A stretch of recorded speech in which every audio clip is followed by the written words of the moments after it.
Voici Sextape, le podcast avec Audrey Pinchot. OK, c'est parti. C'est parti pour une deuxième saison du podcast Sextape. C'est un gros bonheur pour moi de m'installer pour cette deuxième saison-là après presque 2 ans d'absence. Et je tiens à dire que j'espère que le titre du podcast Sextape vous donne pas d'idée parce que on parle quand même d'affaires un peu sérieuses. On regarde nos vêtements dans ce podcast-là. J'ai eu ce commentaire-là après la saison 1. Ça m'a vraiment fait sourire. Donc non, on reste habillé, on essaie de jaser d'affaires profondes parfois, un peu plus légères à d'autres moments. On a toutes sortes de choses de prévues pour la saison qui s'en vient. On va parler, entre autres, avec quelqu'un qui travaille sur les plateaux de production pornographique, à savoir comment ça se passe, les dessous des plateaux, les dessous des films qu'on regarde, des vidéos qu'on regarde aujourd'hui sur les différentes plateformes sur le web. On va parler avec un coach en séduction. Est-ce que ça marche vraiment? Est-ce que vraiment des gens vont consulter des coachs pour savoir comment flirter en 2025? Et on va avoir des conversations un peu plus personnelles comme celle d'aujourd'hui. J'ai la chance dans cette saison-ci d'être accompagnée, ce qui n'était pas le cas à la première saison. J'ai une co-animatrice, une fille que j'aime d'amour, que vous entendez les vendredis à Boulevard 102.1 dans l'Open Mic, qui fait des chroniques justement relationnelles, des chroniques sexologie. Elle est conseillère en sexologie. Mademoiselle V, Valérie pour les intimes. Merci. Comment ça va? Ça va super bien, fébrile. Et toi? Écoute, je suis contente de commencer cette saison-là avec toi. Tu vas faire partie de tous les épisodes. Ce qui est particulier aujourd'hui, c'est qu'on parle de toi. Oui. On va parler de d'où tu viens, de ce que tu as fait dans ta vie, parce que tu es conseillère en sexologie, tu as fait tes études là-dedans, mais tu as fait à peu près pendant 10 ans le métier d'escorte et d'auxiliaire sexuel. Ouais. Auxiliaire sexuel qui dit pas grand-chose à grand monde, on va se le dire. C'est peu connu au Québec. Effectivement. Fait que je te souhaite la bienvenue dans Sextape. Un chin-chin Bon officiel pour départ. commencer cette saison-ci. Yes.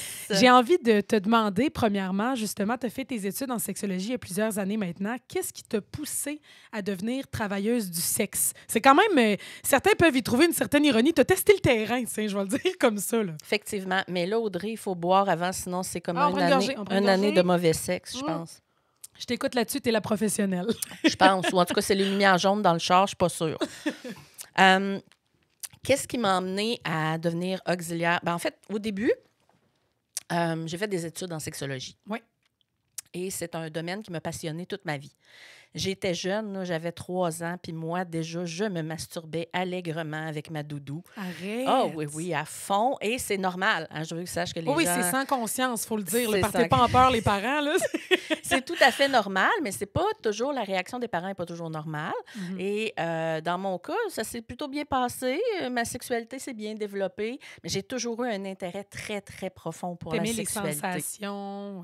Oui, puis la curiosité, juste le fait aussi que ce soit... caché, rend ça tellement plus agréable. Au final, c'est ça. Je me rappelle Bleu Nuit, moi, je me tapais ça le samedi soir parce que c'était trop tard. Arrête! Ben oui, ça roulait comme à minuit le soir. L'intérêt a toujours été là. Toujours été là, depuis le début. Puis je me souviens même, à un moment donné, mes enseignantes, je m'étais fait réprimander à l'école parce que j'écrivais les mots pénis, vagin, sein, clitoris dans mes cahiers à l'école. Eux autres se demandaient ce qui se passait avec toi. Là. Ils pensaient que j'étais folle dans la tête, c'est ça. Ils se disaient, mon Dieu Seigneur, qu'est-ce qui se passe? Pourtant, j'ai pas subi de traumatisme ou d'hyper-exposure à la sexualité ou quoi que ce soit. Ça a toujours été en moi. J'imagine, j'avais pas de frère et de sœur, fait que je me suis dit, je vais avoir un clitoris. je vais me créer mon propre plaisir et mes propres jeux. Ça va faire la job. Donc, évidemment, éventuellement, je suis allée étudier en sexologie pour approfondir mes connaissances. Puis, ce qu'on ne sait pas, c'est qu'en sexologie, il y a énormément de jeunes femmes intéressées par la sexualité. En fait, dans mon temps, c'était 99% femmes, 1% hommes qui étudiaient là-dedans. Et, évidemment...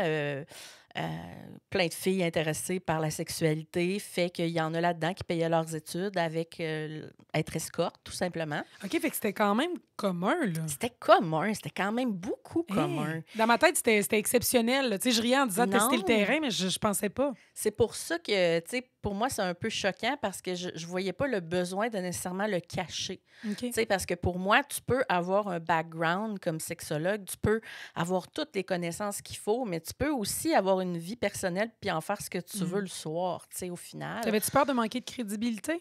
Oui. En mixant les deux, Oui. parce que c'est quand même, on va se le dire, là, quand on parle de travailleurs, travailleuses Absolument. du sexe, généralement, le monde recule. Là. Il y a quand même des préjugés encore beaucoup aujourd'hui. Là. Énormément. Les gens pensent que tu peux pas être une bonne mère parce que tu fais de l'escorte. Pourtant, j'aurais pu me taper 4-5 gars par jour. Si je n'avais pas été payée, ça aurait été correct. Mais parce que tu Mais es parce que payée, t'es payé, c'est non, pour je te nourrir tes suis. enfants puis payer tes études, ça marche pas. Tu sais. Fait que c'est l'aspect un peu hypocrite de la situation. Puis moi, tu sais, comme j'ai refusé de jouer là-dedans, puis ça m'a nuit. Ça m'a nuit pendant longtemps. Tant au niveau de la DPJ qui s'est pointée dans le portrait, tant au niveau Parce que de... tu étais travailleuse du Oui, sexe. parce que j'étais travailleuse Assumée. du sexe assumée, oui. Oh boy. Effectivement. Puis ça a été difficile, mais au final, ils ont compris que t'es pas nécessairement pour autant... Il y avait peur que j'hypersexualise mes enfants, je pense, c'est surtout ça. OK. Et pourtant, ils ont compris qu'au final, j'étais bien renseignée. Puis je pense que c'est ça. Tu sais, dans le fond, les enfants doivent être exposés à la sexualité à un certain âge, mais il faut bien le faire. Il faut le faire en fonction de leur âge. Puis c'est ce que j'ai fait malgré tout. Mais oui, l'escorte, c'est assez commun dans le domaine. C'est hypocrite un peu. Les gens le disent pas. Puis, moi, ça m'a permis de pouvoir finir mes études. Sinon, j'aurais pas été capable de le faire. Financièrement, ça aurait été impossible pour moi. Tu as parlé de tes enfants, puis on aura l'occasion d'y revenir assurément, mais Oui. est-ce qu'à ce jour, ils sont conscients du métier que tu as fait? Parce que là, au moment Ouais. où on se parle, tu es conseillère en sexologie. Maintenant, je vais dire, tu pratiques plus sur le terrain. Ah non. Est-ce que tes enfants savent? Oui, mes enfants savent. Ils ont maintenant 15 et 16 ans. Et oh my God, ça fait bizarre de dire Ça doit faire mal, hein? Mon fils va passer son permis l'année prochaine, je capote. Oui, ils savent. J'ai fini par leur présenter En fait, je leur ai parlé un peu de l'escorte, mais sans plus, parce que, bon, ça m'appartient, c'est à moi, c'est mon petit jardin secret, puis c'est correct, tu sais. Mais je leur ai parlé beaucoup d'auxiliaires sexuels, parce que c'est ce que j'ai fait surtout pendant longtemps. Ouais, L'escorte, on presque parle 10 d'un an ans, ou là. 2, OK. alors que l'auxiliaire, on parle de facilement 8 ans de travail là-dedans. Donc, j'ai pris le film qui s'appelle Les Sessions, qui est un film que je suggère à tout le monde d'écouter. Okay? C'est un film qui a gagné un Oscar, je crois, ou en tout cas, qui est avec des acteurs nominés aux Oscars. C'est un excellent film avec Sean Penn, entre autres, et c'est l'histoire d'un homme qui vit avec un handicap profond. Il a un poumon d'acier. On voyait ça dans le temps, là. Ouais. Il vivait dans des genres de machines. Oui, c'est particulier. C'est ça. C'est revenu dans l'actualité dans les dernières années Ah ouais? aussi. Parce que, les gens ont sûrement l'image en tête. Là. Vous irez googler, c'est assez spécial à voir. C'est ça, parce que l'histoire de ce film-là, c'est la première auxiliaire sexuelle, la vraie auxiliaire sexuelle, qui raconte son histoire, comment est-ce qu'elle est devenue auxiliaire, finalement. Et c'est comme ça que je l'ai présenté à mes enfants. Je leur ai montré le film, puis j'ai dit « Qu'est-ce que vous en pensez? » Puis leur instinct a été de dire c'est un bon film, tu sais, c'est une belle histoire. Puis j'ai dit c'est ça que maman a fait. C'est le travail de maman. Fait qu'en délicatesse quand même. Oui, en Vers quel âge? délicatesse. Je pense, ma fille devait avoir 12 ans, mon fils 13 ans. OK. Puis je l'ai fait par obligation parce qu'à un moment donné, c'est comme sorti, là. J'étais en couple depuis longtemps avec quelqu'un, puis ses enfants ont été mis au courant par la maman. En tout cas, une histoire de garde là, compliquée. OK. Puis, il y a Ça s'est rendu à leurs oreilles. ça s'est rendu à leurs oreilles. Puis j'ai dit, regarde, je pense que c'est le temps. Malgré tout, j'aurais attendu une petite année ou 2 encore, mais les circonstances ont fait que j'ai été obligée de le faire. Puis je suis contente. Ils ont bien pris ça. Ils ont compris beaucoup de choses. Ils savent que maman est une petite bébête empathique. Beaucoup. Et je pense qu'ils ont compris que l'aspect pour moi, c'était pas d'avoir du fun là-dedans, c'était d'aider les autres, puis en même temps de nous permettre de pouvoir aller au McDo le vendredi. Oui, non, mais c'est vrai que ça permettait quand même de ramener de l'argent à la maison au final. Là. Ah oui, tout à fait. Puis tu sais, moi, à ce moment-là, j'étais atteinte de fibromyalgie. J'ai été atteinte de fibromyalgie à partir de la naissance de mon fils. Donc, le travail à temps plein n'est pas nécessairement facile pour moi. Hein. Je dois créer souvent mon propre emploi. Fait que c'était une façon d'être un travailleur autonome puis de rencontrer peut-être 1 ou 2 clients par semaine, ce qui n'est pas beaucoup. Mais à 200 ou 300 $ de l'heure, ça fait ta paye de la semaine que tu ferais chez Boston Pizza en dessous de la table. Est-ce que tu étais gênée au début de dire que tu allais être travailleuse du sexe pour payer tes études, justement, pour amener de la bourse à la table à tes enfants? Puis parce que c'est pas un métier qui est considéré glorieux, peu importe ce qu'on en pense aujourd'hui. Puis là, je généralise, on s'entend, là? Non, j'étais pas gênée au début. Même que je voyais ça, la réaction des autres, je la comprenais pas. T'avais pas peur de la réaction de ton entourage, mettons, Non. Parce que, tu sais, on a beaucoup ri d'OnlyFans dans les dernières années, puis je fais encore des blagues, moi, de temps en temps, avec ma famille. Là, je m'achète une maison, là, je vais peut-être mettre mes pieds sur OnlyFans, là, tu sais, mais on dit ça à la blague, mais demain matin, je m'imagine pas le faire, des fois même par peur, justement, de réaction de l'entourage, de ce que les gens vont penser, de l'affiche, l'étiquette que ça va amener, là. Mais c'est sûr que, tu sais, moi, j'avais plus vraiment de contact avec ma famille élargie déjà qui l'avait appris, qui était plus ou moins d'accord avec mes choix. Donc, ma famille était quand même un petit peu éloignée. Mais c'est sûr que ça fait peur aux gens. Ce qu'on connaît pas fait peur, mais pour moi, c'était quelque chose de connu. Je savais que j'étais bien là-dedans, puis je savais que ces gens-là, ils me connaissent, ils m'aiment, ils vivent avec moi au quotidien. Ils savent bien que je suis pas une finie tout nue qui veut faire ça pour le plaisir, là, tu sais.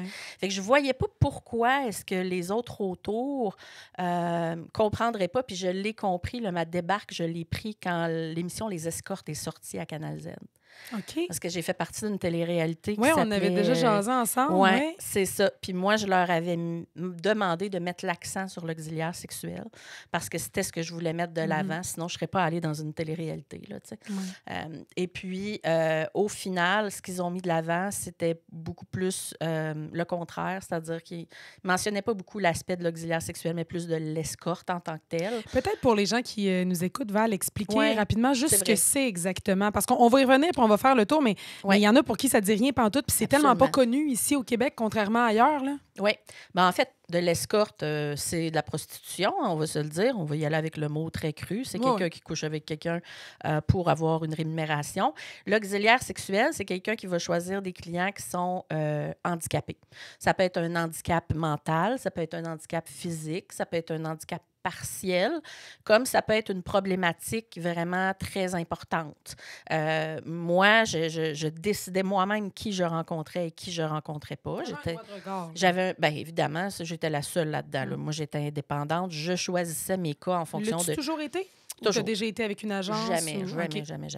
Et j'ai toujours choisi avec qui je travaillais dans le but d'augmenter mes connaissances dans le domaine. Donc, c'était pas est-ce que c'est plus cher, est-ce que c'est mieux payé, c'était est-ce que ça va m'apporter une compréhension de certaines problématiques sexuelles. Et je pense pouvoir dire, et j'ai pas beaucoup confiance en moi dans la vie, ça paraît peut-être pas, là, mais une chose dont je suis certaine, c'est de posséder tellement plus de connaissances que tous les autres sexologues qui n'ont pas fait le travail que j'ai fait au préalable.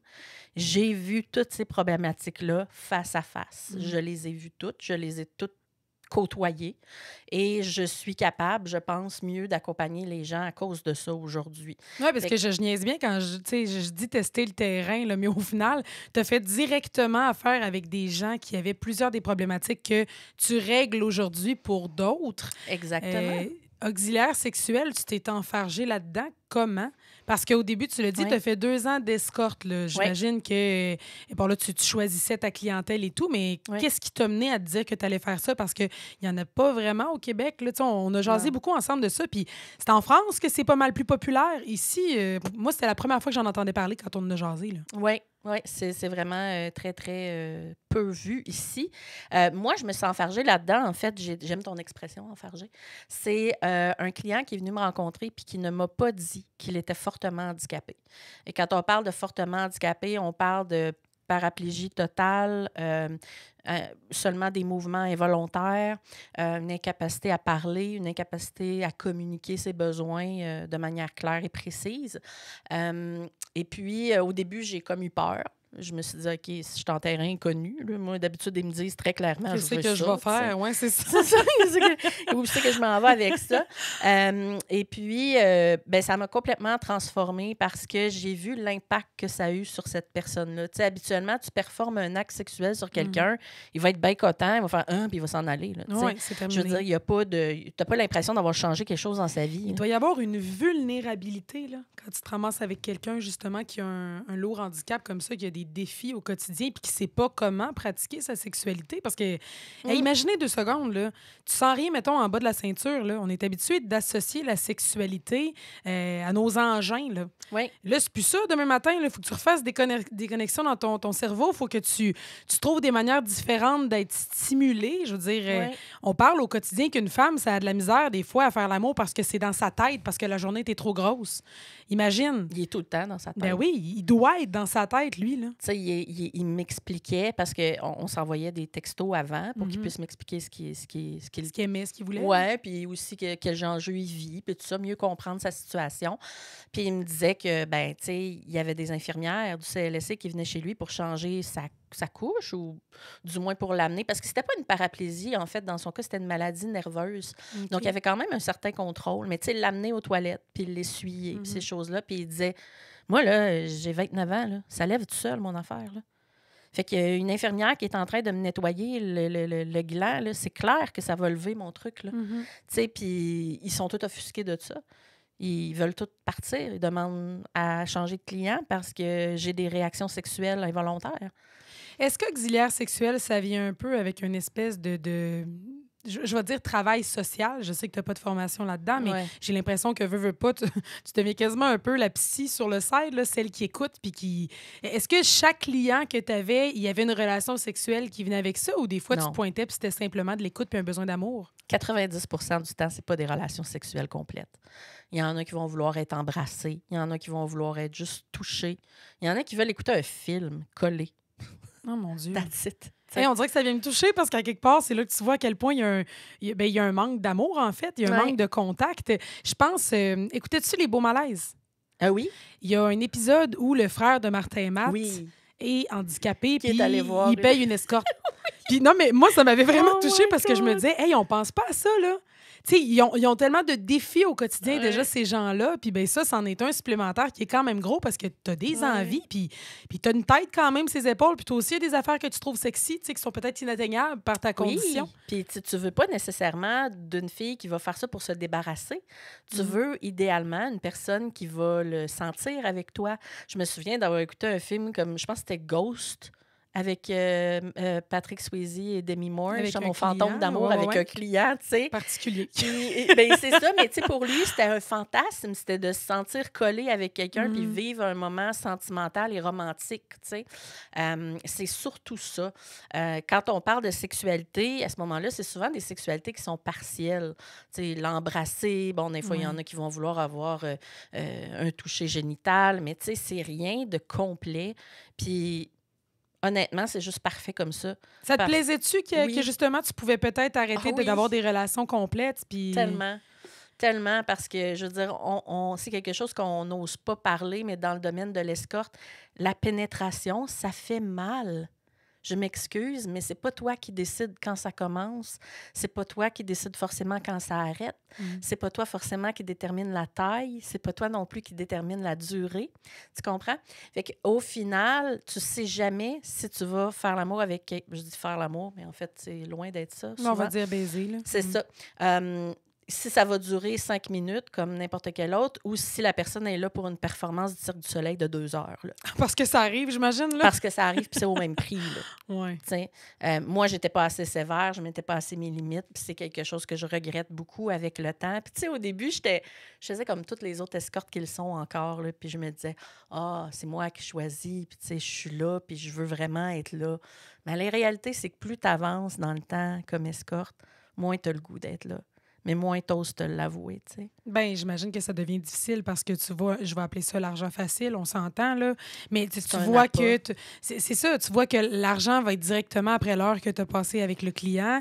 C'est comme... Est-ce qu'il y a une dissociation? C'est un peu plus sombre, là, comme question, mais j'ai tellement de difficultés à m'imaginer à entamer des relations sexuelles avec des gens que, tu connais pas physiquement et personnellement. Et, tu sais pas comment ils vont t'approcher, t'aborder non plus physiquement. Oui. Ça doit être particulier. Ça devient un automatisme. Tu deviens sur le pilote automatique. Tu sais, au début, c'est glamour. Tu comprends? Moi, je me souviens, j'ai commencé... Je travaillais comme escorte dans le temps de la commission Charbonneau. Puis la commission Charbonneau, ben, tu avais du gros fric là-dedans. Là. Oui. Les avocats qui venaient des États-Unis oui. là, dépensaient leur cash, les escortes ici. Là. Moi, j'étais l'une d'elles pour celles qui aimaient les plus chubby là, d'entre elles. Puis les plus. Tu sais, moi, j'étais connue dans le domaine pour prendre le temps. Tu sais, je vais parler, je vais aller manger avec toi, je vais prendre le temps de faire ce qu'il faut. Je vais te donner l'impression que je suis ta meilleure amie, puis je suis là pour ça, tu sais. T'es la blonde d'un soir. Je suis la blonde, exactement. Puis ça, j'étais très forte là-dedans. Les avocats, écoute, ils te couvraient de cadeaux, amenaient des cadeaux pour tes enfants, te payaient. Moi, je me souviens d'avoir été manger au Saint-Amour puis sortir d'une facture de là avec 1500$, puis j'en croyais pas. Juste 500$ de type, je voulais mourir, là. Ouais. J'avais jamais vu ça, là, tu sais. Comme dans Pretty Woman, là, à la limite, sauf que le gars est pas mal moins cute. On va se le dire. Oui, c'est ça. Puis peut-être que moi, je ne rentrais pas dans le petit kit qu'elle avait, mais toujours est-il que, tu sais, c'est glamour, puis tu te fais une idée de ça, puis tu as le goût d'être là-dedans. Puis à un moment donné... T'es pris là, un peu, là. Là, commences à te rendre compte que ce 1000$ par semaine-là, tu en as besoin. Tu en as besoin pour payer l'hypothèque, tu en as besoin pour payer ton char, tu n'as pas le choix. Si tu n'as pas envie, tu peux pas. Il faut que tu continues pareil. Cette saison 2 de Sextape ne pourrait pas se faire sans l'aide des boutiques au 7e ciel, qui est notre grand partenaire depuis le début de cette aventure-là.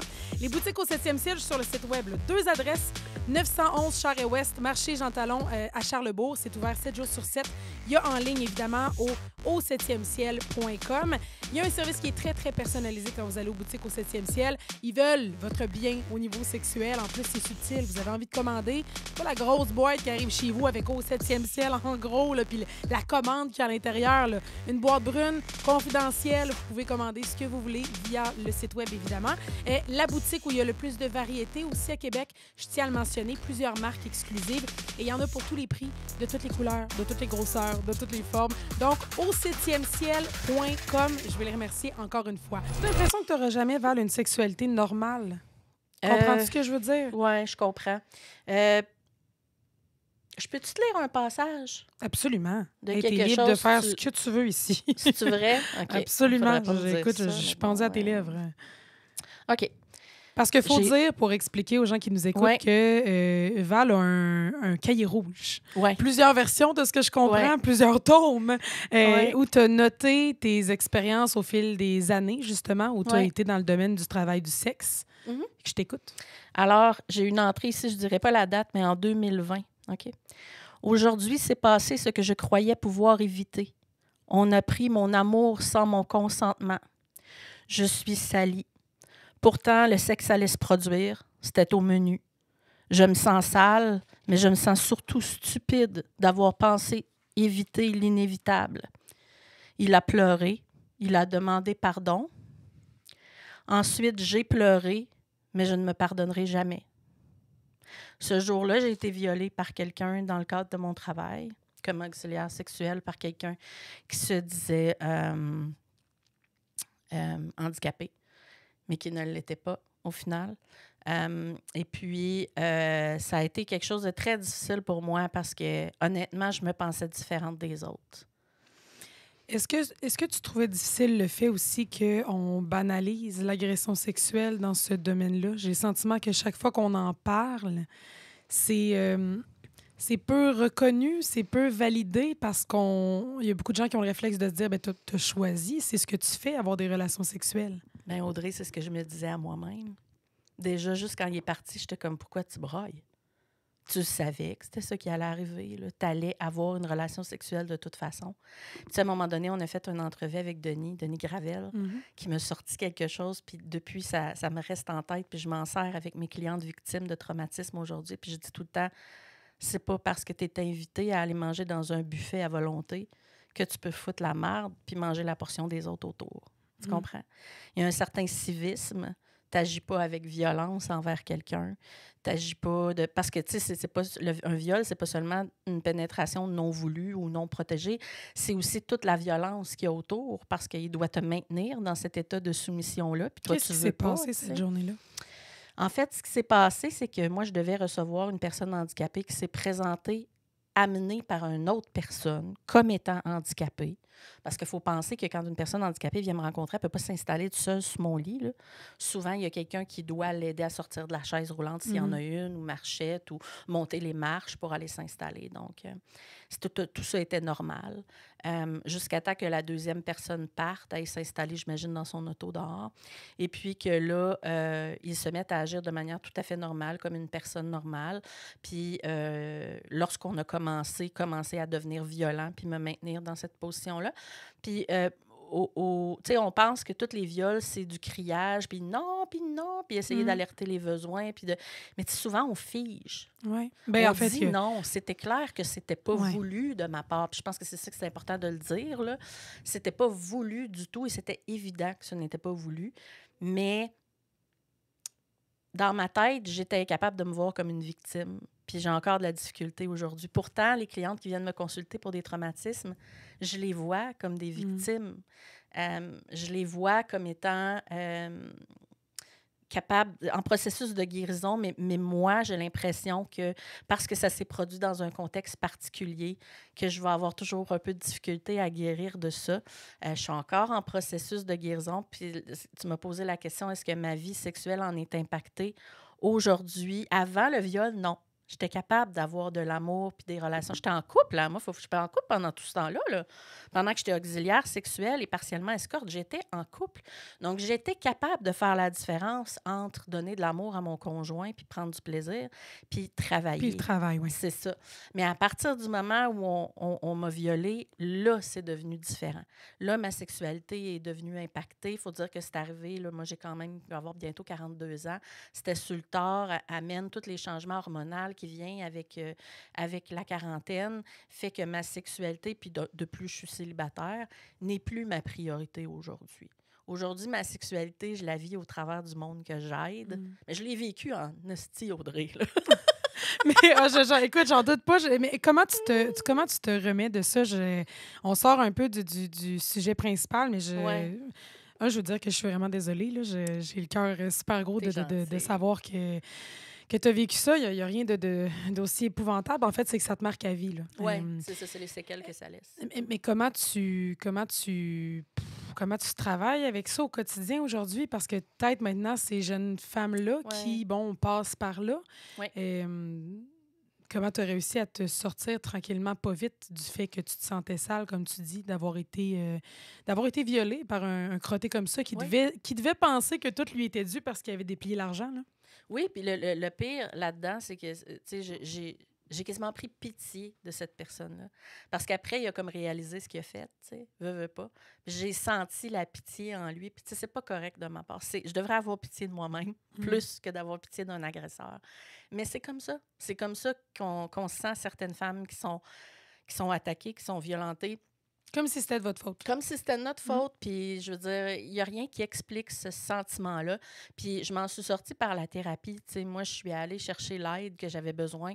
Encore cette semaine, j'ai encore rendez-vous avec la CAVAC, avec l'IVAC, pour justement m'aider à sortir de cet épisode-là, si on veut, puis d'être encore plus capable d'aider les autres. Puis je le passe surtout aussi par mon travail auprès des jeunes, parce que à chaque fois que je vois un jeune adolescent de 14 ans assis devant moi, je vois mon futur agresseur possible. Comme je vois... De là, l'importance de l'éducation pour toi. Exactement. L'importance de l'éducation. Pour moi, je veux modeler ce petit garçon-là, que dans sa tête, une fille, ce soit un trésor, puis qu'il y ait une façon de déballer ce trésor-là avec respect. Puis, as-tu l'impression que les hommes qui font ce métier-là, le métier d'escorte, vivent les mêmes enjeux? J'ai l'impression que c'est plus féminin, puis je veux pas juger, là, je connais pas ce monde-là, cet univers-là, mais j'ai comme l'impression que pour les gars, c'est pas pareil. Il n'y en a vraiment pas beaucoup, premièrement, des escortes hommes pour femmes. La majorité des escortes sont homosexuelles, les escortes hommes. Donc, évidemment que c'est très différent. Souvent, ils ont un intérêt beaucoup plus poussé envers ce qu'ils font parce qu'ils ont une libido assez élevée aussi. Mais certainement qu'il y a des jours aussi, ça ne leur tente pas. Là. Je ne veux pas porter de jugement. Je suis certaine aussi qu'il y en a là-dedans qui le font contre leur gré. Mais de ce que moi, j'ai vu, c'est que les 2-3 qui réussissent à vivre comme escorte à femmes, il y en a 2 ou 3. Et, ils font peut-être une cliente par mois, mais c'est du 1 000 du 2 000 pour une OK, soirée. ça charge pas mal plus cher. Oui, là. vraiment beaucoup plus cher. C'est des expériences totales. Le gars arrive avec un smoothing, t'amène souper, t'amène à l'hôtel. Tu sais. Les femmes, on a besoin d'être travaillées sexuellement dans notre tête. Hein. Fait qu'il peut pas juste arriver et faire « Voilà mon baby ». Non, Tu c'est comprends? ça. Là. Faut qu'il chauffe le poil, comme on Faut dit. qu'il chauffe le poil, puis il est payé pour ça, tu Ouais. sais. Fait qu'on voit des hommes qui le font, mais à beaucoup plus petite échelle, à Mais je comparer trouve ça les fou filles. parce que quand on parle, mettons, bon là, de ce que je comprends, c'est ça, la femme est pas mal moins payée que l'homme dans ce domaine-là d'escorte. Par Mhm. exemple, quand tu regardes, mettons, les plateaux pour les vidéos, films pornographiques, la Mhm. femme est payée pas mal plus cher que l'homme, tu sais. Oui, Fait que effectivement. c'est particulier de voir que, en même temps, c'est comprenable là, Ça au dépend de ce niveau que du tu film. fais Là. aussi. Là. Tu sais, moi, j'ai rencontré des escortes là, qui font du porn experience, par exemple, qui peuvent gagner facilement 600-700 $ de l'heure, voire 10 000 $ pour une nuit. C'est toi qui mets un peu tes limites, finalement, par C'est- rapport à ce que tu es prête à assumer puis à faire. Là. Exactement. Puis, tu sais, ou ton âge aussi, ton physique, tout ça joue dans la balance. Moi, quand j'ai commencé, je pense que je pouvais demander 325 $ de l'heure. Mais, tu sais, j'étais toute seule dans ma ligue, là, dans le sexe vanille, tendresse, amicale, tu sais, expérience totale. J'étais toute seule de ma ligue. Fait que je pouvais me permettre de le faire, même si j'avais pas les totons qui visent à droite ou qui visent au ciel, là, tu sais. Ouais, ouais. Ça m'a aussi permis de... Non, mais tu sais, sérieux, là... Non, mais l'image est forte. Mais non, c'est vrai que quand on pense aux escortes et aux travailleuses du Ben sexe, oui. on dirait qu'on a le modèle en tête, là, tu sais. ben non, puis ça, je pense que c'est important de le dire. Tu sais, moi, là, honnêtement, là, je suis loin d'être... Tu sais, j'enlève ma gaine, puis, tu sais, c'est pas cute, là. Mais... Écoute, il y a des hommes qui aiment les femmes rondes. Et t'es Il y en magnifique. a plein, Ouais. merci. Écoute, j'ai eu des hommes qui étaient mannequins pour Calvin Klein, puis j'étais comme, t'es-tu trompé d'adresse, mon gars? Tu sais, je veux T'es-tu à dire, bonne place? t'es-tu vraiment? sûr, là? Je comprends ce que tu veux Tu sais, dire. mais pourtant, ces hommes-là, qui souvent sont avec des femmes toutes minces et toutes parfaites, disent Ça a-tu non, aidé moi, ta confiance? Oui, au début, vraiment, beaucoup, beaucoup. Ça a boosté ma confiance. Écoute, j'étais une machine, là. J'étais belle, là. J'étais, écoute, wouh! T'aimais ça, Ah tu oui, te c'est sentais l'aspect bien, glamour, tu- c'est ça que je te dis. Tu sais, on se cultive là-dedans. Ouais, t'entretiens cette idée-là. Là. Oui, puis là, soudainement, il y a un paquet de monde qui veulent t'avoir. Puis, oh Ouais. my God, tu sais, c'est glamour. Ça doit faire en sorte que c'est dur de s'en sortir aussi à un certain point. Tu sais, au-delà de l'argent et tout, je veux dire, tu te valorises par ton emploi. Exactement. Je pense que si j'avais pas eu de conjoint, ça aurait peut-être été bien, bien difficile de trouver un gars qui serait capable d'accoter ça puis me dire tous les jours « Wow, wow! Ouais. On croise dans le couloir. » Tu sais, Comment il parce que prenait ça, ton conjoint? mon conjoint, je l'ai connu, je faisais déjà ça. OK, Fait fait qu'il que fallait c'était qu'il soit- accepté. Ouais, Ouais, ouais. moi, je l'ai dit tout de suite en partant. Là, tu sais, si tu veux faire partie de ma vie, c'est pas quelque chose que je peux lâcher présentement. Fait qu'il va falloir que tu embarques là-dedans. Puis c'est quelqu'un qui était très sexuel. Puis je pense que c'est ce qui nous a unis et c'est ce qui nous a désunis Aussi, OK. Avec le temps, il y avait juste ça qui restait, tu sais. Puis là, à un moment Ah. donné, ben, quand moi, j'ai subi mon viol, puis tout ça, ben, l'intérêt était moins là. Puis Ben, ça bon, t'a plein d'autres déconnecté, veux choses pas, là. aussi. Oui, oui. Mm. Puis, tu sais, toute ma vie était en train de prendre un tournant. Tout s'est effondré là, par la suite. Puis je me suis reconstruite, tu sais. Aujourd'hui, je pense que c'est ma première année où je suis capable de dire que je suis vraiment solide sur mes deux pattes, là. C'est beau, Puis ça. checkez-moi bien aller, là. Mais, Tiens ma bière. regarde, je suis ici aujourd'hui, hein, alors que, pareille date, l'année passée, je broyais en mangeant des chips au ketchup dans mon lit avec mes 3 chats. tu sais. On se comprend. On se comprend. Fait que, non, ça peut aider à la confiance, mais ça peut nuire aussi. Fait que c'est un double tranchant, je te dirais. Le domaine d'auxiliaire sexuel, on en a parlé d'entrée de jeu un peu Ouais. tantôt, c'est très, très peu connu ici, ce qui a fait justement ta popularité quand tu es embarqué là-dedans. Ouais. Mais c'est connu en France. Bien, en Europe, en fait, en France, là, ce qui est le plus drôle, là, c'est qu'il y a plein d'universités qui offrent les cours, mais c'est encore considéré illégal dans plusieurs villes. Ah oui! Hey, mon Dieu, d'Europe. OK. Mais là, tu m'apprends quelque chose parce Ouais. que quand on a discuté du fait qu'il y a des gens qui allaient carrément prendre des cours universitaires Ouais. pour être auxiliaire sexuel, je me dis, OK, eux autres ont réglé ça pendant que nous autres, on branle encore dans le manche. Là. Ça dépend des endroits en Europe, honnêtement. Là. Mais l'Université de Marseille m'a contacté, oui, pour faire partie de... Parce que dans le fond, ils veulent avoir un portrait global sur comment ça se pratique ailleurs, pas nécessairement juste chez eux. Fait que je les ai aidés à bâtir le prochain cours, si on veut, d'auxiliaire sexuel. Là-bas, c'est un degré universitaire, une certification universitaire, pardon, Et qui est quand nécessaire même, pour... là. mais Audrey, pense-y, là.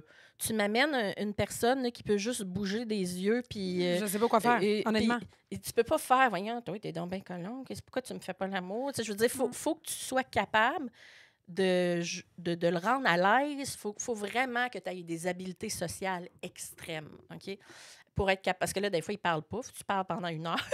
Oh, Faut mon que tu le Dieu, rendes hein. à l'aise. Il faut que tu sais, la personne est là pour profiter d'une expérience que tu dois faire toi-même à 100 %. Puis aides-tu ces gens-là en même temps, quelque part, à réapprendre une certaine sexualité? Oui. Au-delà d'offrir une expérience, est-ce que ces gens-là ont des outils pour essayer Tu sais, dans la saison 1 de Sextape, j'ai eu une invitée qui, elle, la vie allait bien. Elle a eu un cancer, Ouais. opération sur la Je colonne l'ai écouté, vertébrale. ouais. Elle est devenue paraplégique. Donc, en bas de la ceinture, sans rien, en chaise roulante. Faut que tu réapprennes à faire les connexions, là. Absolument.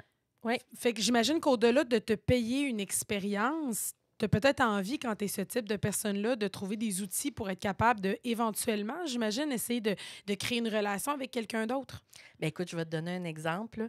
Il y avait un garçon que je rencontrais qui s'appelait Olivier. Olivier, je ne sais pas si tu m'écoutes, mais bonjour. Olivier avait une maladie très, très importante, des spasmes. Il avait des spasmes incontrôlables comme ça, au point où me frappait très profondément durant un acte. Là. Donc, sans le vouloir, puis là, se sentir super mal, puis culpabilisé, puis blablabla. Mais là, on s'est rendu compte qu'après avoir eu un orgasme, ses spasmes diminuaient à 90 % quand il était avec moi. OK? La masturbation seule ne lui donnait pas ça. Seulement quand j'étais là. Et on a été voir son médecin ensemble. Mais voyons donc, toi. Je l'ai accompagné. Quand on dit que t'es empathique, c'est empathique sur un méchant temps. Hein? Non, puis je n'étais pas payée pour ça en plus, là, mais ça m'a fait vraiment plaisir parce qu'il était incapable d'expliquer dans sa voix à lui, parce qu'il n'a pas de voix, qu'est-ce qui fait en sorte que ses spasmes diminuent. Et sa famille n'est pas nécessairement au courant des détails. Donc, sa mère ne va pas aller parler pour lui. Bien là, ça a l'air que quand il fait l'amour, ça ne fait plus ça. Tu comprends? Et que là, moi, je suis allée avec lui. Puis, pour essayer d'isoler qu'est-ce qui fait que ses spasmes diminuent. Puis, est-ce que c'est possible de mettre ça dans une molécule ou dans une médication qui ferait diminuer ses spasmes? Oui, parce que ça doit être chimique dans le cerveau. Là. J'imagine que ça vient avec le plaisir, l'espèce de détente après l'orgasme. Il y a de quoi là? Les hormones, c'est ça. C'est que tout un... Puis c'est un cocktail d'hormones très précis en pourcentage, libéré un peu de manière aléatoire. Fait que c'est d'essayer de comprendre c'est quoi la recette pour la transposer dans une médication. Puis encore aujourd'hui, ils travaillent là-dessus. Puis il y a une diminution d'à peu près 25 % de ces spasmes. Oh mon Dieu, c'est bon, là. C'est très bon. Fait que, tu sais, c'est juste... Puis il n'aurait jamais pu voir ça s'il n'avait pas eu de ce type d'expérience-là. Fait que je considère que, oui, il y a des outils, il y en a plein. Bon, à un moment donné, on a compris, bon, ça, c'est peut-être plus un outil pour moi, là, remarque, là, mais on a compris qu'en tapant un dildo, un vibrateur après son pied, parce que son pied est la partie qui contrôle le plus. OK. Donc, en plaçant sa jambe et la paume de son pied sur le pubis féminin, en ayant un vibrateur de tapé, il est capable de faire venir une femme. Oh, donc, mon doux. il sait comment maintenant pouvoir aller chercher une autre partenaire et la faire jouer puis essayer de la garder un peu plus longtemps dans son lit, si on veut. Fait que c'est ce genre de choses qui peut améliorer sa vie sexuelle. Puis des exemples comme ça, j'en ai plein, mais je pense que ça n'en prend. Je pense qu'ici, au Québec, il faut se pencher sur l'importance de permettre ce genre de rapport-là. Parce que le taux de suicide chez les gens qui sont en totale souffrance, solitude, c'est pas juste du sexe, c'est la solitude extrême et c'est tout ce qui vient avec. Ben oui, ben oui. Est extrêmement élevé au niveau du suicide. C'est difficile, donc je pense que ça serait la solution, mais moi, ce n'est plus mon cheval de bataille. Est-ce que ça va le redevenir un jour? Je ne sais pas. Pour tout ça, je suis toute seule. Tu sais, c'est dur de se battre comme un chevalier tout seul avec une grosse gang en arrière, là, les députés, puis les... Parce que tu as déjà fait des démarches pour essayer de rendre le métier de travailleuse du sexe légal. Là. Oui, c'est ça. J'ai déjà communiqué avec quelques députés et ministres. Le seul problème, c'est que je suis seule. C'est ça, fait que c'est difficile de se battre quand on est une petite communauté. C'est-tu ridiculisé auprès du gouvernement? T'as-tu senti un certain mépris? Ça ressemblait à quoi les réponses que tu as eues, les retours? Les retours, c'est tout le temps de manque de fonds. On n'a pas les moyens. On n'a pas les Ah, moyens mon de se Dieu, pencher ben là, ça, là-dessus. bienvenue au Québec, là, je veux dire. Voilà. C'est C'est ça. c'est à tous les niveaux. On là. préfère mettre nos sous ailleurs. Puis ici, au Québec, on est reconnu par les autres pays comme étant un très, très mauvais exemple de traitement des personnes en situation de handicap. Fait que c'est je le lance dans les airs. Peut-être qu'éventuellement, il y aura d'autres chevaliers qui vont se joindre à moi. Ça va me faire plaisir à ce moment-là de reprendre le flambeau. Pour l'instant, j'ai switché plus à l'éducation sexuelle, qui est un peu dans le même type, si on veut, pour façonner les futurs consommateurs de demain, qui sont vraiment mal partis. Eh mon Dieu, ça, écoute, on pourra en parler longtemps.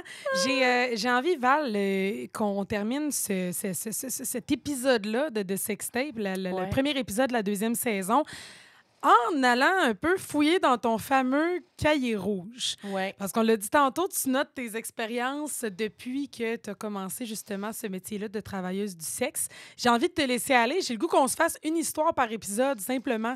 Je t'écoute, je réagis, j'écoute, on n'a pas jasé. Je regarde le cahier depuis tantôt puis j'ai hâte qu'on l'ouvre. Là. Ouais. Écoute, je vais t'en raconter peut-être 2 petites. On a le temps, on le prend. Il y a un moment donné, un homme, dans le temps que j'étais voyons, pas sexologue. Hey, Colin! Étudiante? Non, escorte. Escorte. Hey, je vais te le dire, le mot me rentre plus dans la bouche. Il y en a une qui est dans un bureau, il y en a une qui est un peu plus sur le terrain. C'est ça, effectivement. Mais au final, on traite toute la même affaire. Donc, j'étais escorte et puis j'ai rencontré un client qui est venu chez moi. Et puis, et je le dis, là, chez moi, je suis toujours seule quand je rencontre, bien évidemment.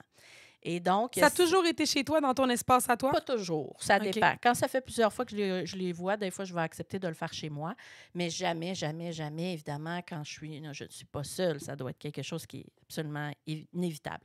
Donc, il y a un homme qui, après notre moment, s'est enfermé dans ma salle de bain.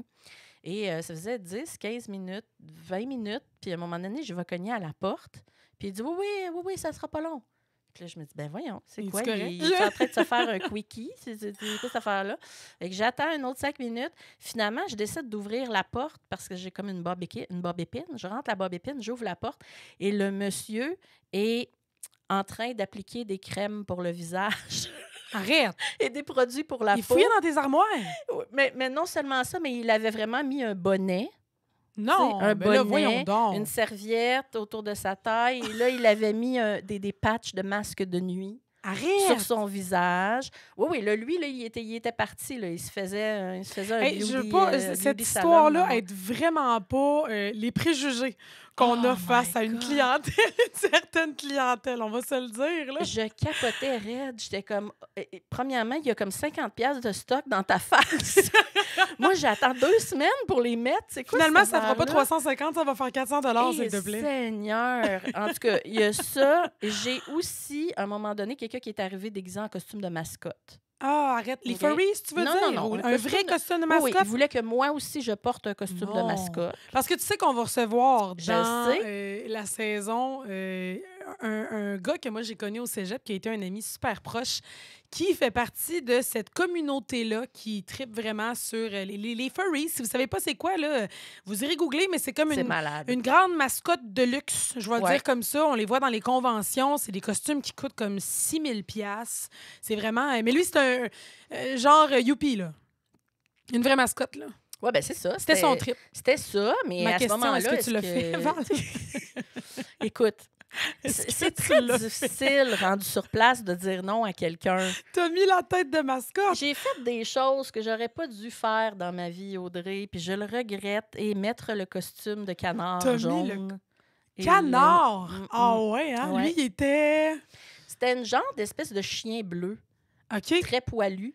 Avec une casquette blanche. Mais j'ai jamais posé la question de savoir si c'était une réelle mascotte. Et vous avez eu relation complète? Ben pas avec les costumes, là. Ça aurait été comme impossible. Ça faisait partie du scénario, mettons. Mais ça faisait partie du scénario et je m'excuse de dire que je devais faire quack. Ah, Val! Colin! C'est pour ça que je l'ai gardé pour toi. Et j'ai vraiment noté dans mon cahier, m'a demandé de faire quack. Arrête! Voyons donc!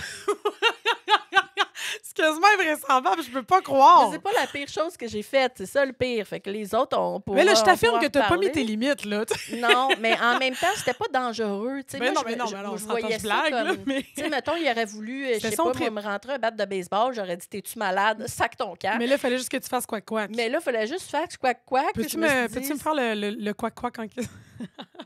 Quack-quack. Je pense que je vais me partir une compagnie de visite à domicile. Hey, c'est la danse à des canards qui en sortant de la marche. On va terminer ça là-dessus, je pense. Quack. C'est... Refais-moi là. Quack. C'est ça que vous allez avoir dans les prochains épisodes de Sextape. On va jaser de toutes sortes de choses. Je vous le rappelle, c'était le premier épisode de la saison 2. Oui. Val, Mademoiselle V, Yep. pour les gens qui nous écoutent en ce moment, qui se disent « Voyons, je veux qu'elle m'aide, elle. Comment on te rejoint? » Si vous voulez toujours que je vous Quack. aide. Elle est prête à aller bien loin. Oui, je peux aller très, très loin pour vous aider. Ben écoute, j'aurais aimé ça dire que mon site Internet est sorti, mais non, ça a l'air que mon technicien dort sur le gaz. Ça s'en vient, mais il y a les médias sociaux. Ça s'en vient. Fait qu'en attendant, là, vous allez sur Google puis vous tapez Mademoiselle V Sexologie.